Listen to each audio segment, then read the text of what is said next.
Probably like many of you, I was having a fairly normal week this past week. The things that are usually fun were fun. The things that are usually challenging were challenging. Many of you know that I completed the year of saying Kaddish for my dad a couple of months ago, and during that year of mourning, I didn't really listen to any music. That's part of the halachic observance. So in that year, I was listening to constant news podcasts all the time. And over the past couple of weeks, I've been scaling that back and listening to more music and not necessarily following the news around the clock every single day. So on Wednesday night, I got home in the evening. I turned on the news, wanting to make sure I was caught up, and I was confused. I didn't hear the voice or see the face of the journalist that I was expecting to hear and see. It was a press briefing, and no one was interrupting with questions. The banner at the bottom of the screen said something about the Jewish Museum in Washington, D.C. Of course, in just a few moments, it became clear that what was being reported was a brutal anti-Semitic murder, an anti-Semitic double homicide. I stayed up and followed the news for as long as I could that night, but by minyan time the next morning, I had started to receive emails. The first trickles of the email flood I have come to expect across my inboxes every time something like this happens, every time another anti-Semitic tragedy happens. I spoke about this tragedy from this bima at 7 o'clock in the morning this past Thursday as we began our morning minyan. Together in community, we mourned the losses of Sarah Yaron Lishinsky and Sarah Milgram. We acknowledged that they were Israeli embassy officials, proud Jews, Zionists, young and in love. And our hearts broke as we acknowledged that their lives are now over because of violent hatred of the Jewish people. As our Mishnah teaches, when a person destroys one human life, he destroys an entire world. I carried this heaviness in my heart as we moved from our morning minyan to our weekly warm-up Torah study. This is the first week in our Torah study. We started our summer schedule. It's an updated format for our learning. I had been looking forward to seeing how it would go.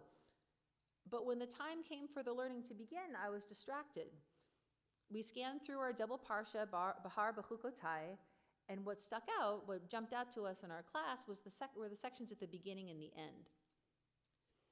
At the beginning of the parasha, God gives us instruction about land tenure, about how to manage the holy land we will be given. God lays out the laws and then encourages us to follow them, knowing that there is no guarantee that we will enforce these laws. And God says, "Do not wrong one another, but fear your God, for I, the Lord, am your God." Now, at the end of this double parasha, God enumerates our choice between blessing and curse. If we follow God's laws and faithfully observe God's commandments, God will grant us the rains in their season, and so forth. And if we do not obey God and do not observe all God's commandments, God will wreak misery upon us, will set God's face against us, and it will just get worse from there. We noted the connection between the brief exhortation to follow the rules at the beginning of the parasha and the blessings and curses at the end, as if the first selection were an introduction and the second a full explication of how bad things could get if we behaved in a way that brought us curse rather than blessing. And we noticed that our Eitz Chaim Torah commentary explained two major principles find expression here: the concept of free will and the doctrine of reward and punishment. We have choices, and our choices have consequences. And right then, we asked that question: why do bad things happen to good people? And my heart broke open again. Yaron Lishinsky and Sarah Milgram were, in essence, doing everything right. They were proudly Jewish. They loved Israel. They were just dreaming about starting a family. How could this possibly happen? And so I went back to the answer to this question that I've learned from the Talmud, the answer that has helped me navigate what feels like a senseless world: Olam kaminhago noheg. The world works according to its way. Sometimes things just happen. Sometimes bad things just happen. And after our weekly warm-up learning concluded, I was drawn back to my study of this phrase, Olam kaminhago noheg. How exactly did we get from our teaching and the Torah, the simplicity and perhaps even senselessness of reward and punishment, to this teaching in the Talmud that is so different. Sometimes bad things just happen. And I found this article, this essay taken from a whole curriculum on this material and these ideas developed by Noam Zion, Steve Israel, and Rabbi Danielle Hartman. It explains this concept from the Talmud, Olam Kamin Hago Noheg, the world works according to its way, is a radical reconceptualization of how God establishes the rules of the game, how God defines the laws of nature. It's in deep contrast to much of the depiction of the biblical world of divine intervention in nature and history. So in the times of the Torah, God blessed our patriarchs. God brought us out of slavery with a mighty hand and an outstretched arm. And God punished. God even punished Moses when Moses struck the rock instead of speaking to the rock. And God said to Moses that because of this, Lo taviu et hakahal hazeh el haaretz asher natati lehem. Moses shall not lead the Jewish people into our promised land. Now, in the times of the Talmud, things were different. After finally building our holy temple in ancient Jerusalem, we had been conquered, our temple destroyed, and we were in exile. Instead of our community being led by priests who brought offerings in the temple, we were being led by rabbis who studied the traditions that the priests used to do. We were finding a new and completely different way to be Jewish. And we were doing this in opposition to our pagan neighbors who believed in many gods and who we'd been arguing with for generations, and newly in opposition to our Christian neighbors who had started up a new religious tradition based on Judaism, yet, especially in these early stages, powerfully set in opposition to Judaism. The Christians were teaching that God, the one God, had abandoned the Jewish people. After all, the temple was destroyed. Our people were scattered. If God wanted to help the Jews, then God would have done so. And it was in this historical context, survival and determination to thrive against all odds, that we innovated this new understanding of how God's world works. Olam kamin hago noheg, the world works according to its way. So let's learn a little bit more about exactly how we got there. The Talmud tells a story of a group of rabbis debating a group of philosophers. The rabbis are asked by the philosophers, well, if your God doesn't like idolatry, why doesn't your powerful God just destroy idolatry and get rid of it? And the rabbis reply, well, God created the sun and the moon, the stars and the planets. They're important parts of the universe. Why should God destroy these important things just because fools worship them?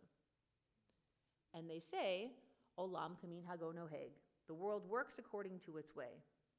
So as for the fools who worship the sun and the moon and the stars and the planets, eventually those fools will be held to account. Noam Zion, Steve Israel, and Rabbi Daniel Hartman, our teachers, explain this is a brave and radical thesis. The rabbis of the Talmud are stunned by the contrast between the power of God and the stories of the Torah, the God who brought us out of slavery with a mighty hand and an outstretched arm, and the expression of God who does not show that same power in their present-day lives. How is this God still somehow present as they see their temple destroyed, as they personally are exiled from Jerusalem? And then they understand in this new era in history, God accepts the rules of the game, the laws of nature, without intervening in accordance with the biblical concepts of reward and punishment. So Jewish tradition teaches, of course, that we believe that God established the laws of nature at the beginning of creation. And in accordance with this new and radical thesis from the Talmud, God has decided, for reasons that admittedly are not exactly clear, not to interfere with natural laws. That's how things work now. So, what does this mean for us today? We know sometimes people get sick, people fall ill. Sometimes those people are our loved ones. Sometimes in the world, people do the wrong thing and they still succeed, amassing power, money, and allies. And sometimes individuals and communities make choices to hate. They see a person or they see people who were different from them, and seeing this difference inspires acts of pure evil. We have to ask, why did God create this world? And if God renews creation every day, as we say when we recite the words in our Siddur, why does God keep creating the world like this? Well, every morning we say Birkot HaShachar, our morning blessings, and we praise God and acknowledge that God has created us as B'nai Chorin, as free people. As Cantor teaches our students in religious school, God has created us with the freedom to make good choices. When we wake up every morning, we have the opportunity and responsibility to make choices about how we will impact the world and how we will impact others. We look around and we can see how devastating it is when we and our neighbors choose evil. And we can look around and see how beautiful it is, how wonderful it feels when we and our neighbors choose to do good.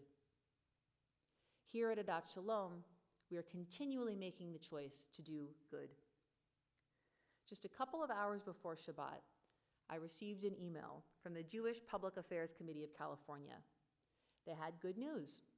Assembly Bill 715, a bill to fight against anti-Semitism and discrimination in K-12 public schools in California, was unanimously approved by the Education Committee and the Appropriations Committee.